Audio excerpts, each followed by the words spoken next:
तू मुस्कुराना सीख क्योंकि रोना तो ज़िंदगी पैदा होते ही सिखा देती है। हेलो फ्रेंड, कैसे हैं आप? राधे राधे। मैं भी यहाँ स्वस्थ मस्त हूँ। टेंशन ऐसी चीज़ है जिसे दिखाना नहीं चाहिए, चैलेंज लेकर उसके विरुद्ध काम करना चाहिए, क्योंकि टेंशन परमानेंट समाप्त हो जाएगी और हमेशा आपको मुस्कुराते हुए अपने काम करना चाहिए। ज़िंदगी किसी की भी हो, टेंशनें कभी ख़त्म नहीं होती।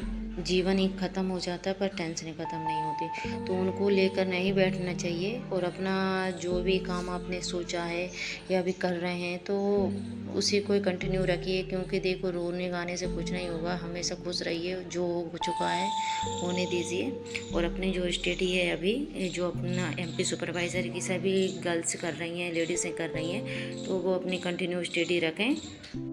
हम में से अधिक तो रोते ही रहते हैं कि मैं कर नहीं पा रही हूँ, मुझे टाइम नहीं मिल पा रहा है, मैं क्या करूँ, कैसे मैनेज करूँ। करते इतना सा है, या तो किसी किसी ने स्टार्ट ही नहीं किया और रोना गाना उनका नेक्स्ट लेवल का रहता है, यार क्या करें, कुछ ही नहीं कर पा रहे हैं। तो ये सब छोड़िए। कई बार ऐसा होता है कि हम बिना मेहनत करे ये सोच लेते हैं कि सब कुछ प्राप्त हो जाए, पर ये गलत है। वो कहते हैं ना, when it come to success there are no shortcut, कि सक्सेस का कोई शॉर्टकट नहीं होता, उसके लिए हार्ड वर्क करना पड़ता है। क्यों? अगर अपन सोचें कि शॉर्टकट अपना लेंगे कहीं की छोटी सी, पहले एक जैसे कॉलेज में नहीं चलती थी 2020 परीक्षा बोर्ड, तो इस प्रकार हम एग्ज़ाम क्वालिफाई कर लेंगे। यहाँ पे ऑल इंडिया लेवल का रहता है, ऑल इंडिया का जीके रहता है, अपने एमपी की नॉलेज रहती है, तो बहुत ज़्यादा पढ़ना पड़ता है।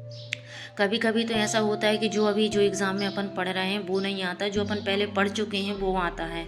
तो देखो, इसका कोई शॉर्टकट नहीं है कि आपने थोड़ा पढ़ा और आपका सिलेक्शन हो गया। इसके लिए आपको बहुत ज़्यादा पढ़ना पड़ता है और बहुत ज़्यादा हार्ड वर्क करना पड़ता है, क्योंकि सफलता ऐसे ही किसी को नहीं मिल जाती और कोई सफलता का कोई शॉर्टकट नहीं होता है। इसलिए आप ये शॉर्टकट को छोड़िए। किसी के बनाए हुए नोट्स आप बोलें कि पीडीएफ बनाकर मैडम सेंड कर दीजिए, तो ये भी सही नहीं है। जब तक आप खुद अपने दिमाग से, अपने आप से नहीं लिखेंगे, जब तक आपको समझ में नहीं आएगा। सामने वाले ने अपनी भाषा में लिखा है कि वो किस प्रकार लिख रहा है, उसने वहाँ पे क्या चीज़ छोड़ी है उसे पता है, पर वो आपको पीडीएफ बना कर दे देगा, आप इतनी आसानी से नहीं समझ पाएंगे। तो जो एमपी सुपरवाइज़र की जो तैयारी कर रही हैं वो अपनी खुद अपने हाथों से अपने नोट्स बनाएं, क्योंकि देखो हर एक ऐप पर आजकल क्या है कि कोर्स लोगों ने परचेस कर लिए हैं और अपने नोट्स बनाने स्टार्ट कर दिए हैं। तो आप अभी से अपने नोट्स बनाना स्टार्ट कर दीजिए, क्योंकि लोड ज़्यादा हो जाएगा। फिर आप जब सोचेंगे, जब एग्ज़ाम करीब आता है तो तब आप पढ़ाई करना शुरू करेंगे, तब दिखता है कि बहुत सारे सिलेबस है यार, ये तो सिलेबस तो 8-9 महीने में भी नहीं ख़त्म हो पाएगा और एग्ज़ाम के 2 महीने बचे हैं, मैं कैसे करूँ? तो आप टेंशन लेकर बैठ जाएंगे और वो स्वाभाविक बात है। आप बहुत ज़्यादा घबराएंगे, दिल की धड़कनें तेज़ हो जाएंगी और ऐसा ठंडी में गर्मी जैसा फील होने लगेगा।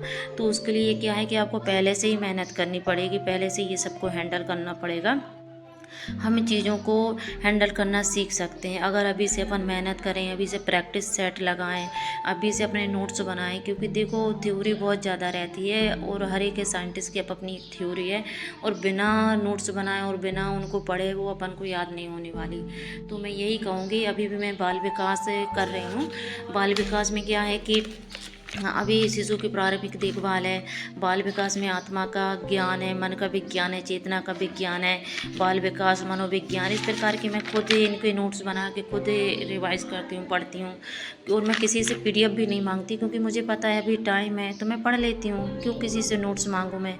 इतना टाइम तो मैनेज कर लेती, जब अपन कहीं शादी में जाना, पार्टी में जाना, टाइम निकाल लेती, तो स्टडी के लिए ऑब्वियसली अपन को टाइम निकालना चाहिए और वो मैं निकाल लेती हूँ। तो अपने आप से नोट्स बनाइए और खुद अपनी अच्छे से तैयारी करिए, तो आसानी से हो जाएगा। किसी के भरोसे मत बैठिए, मैं यही कहूँ। Thank you for watching.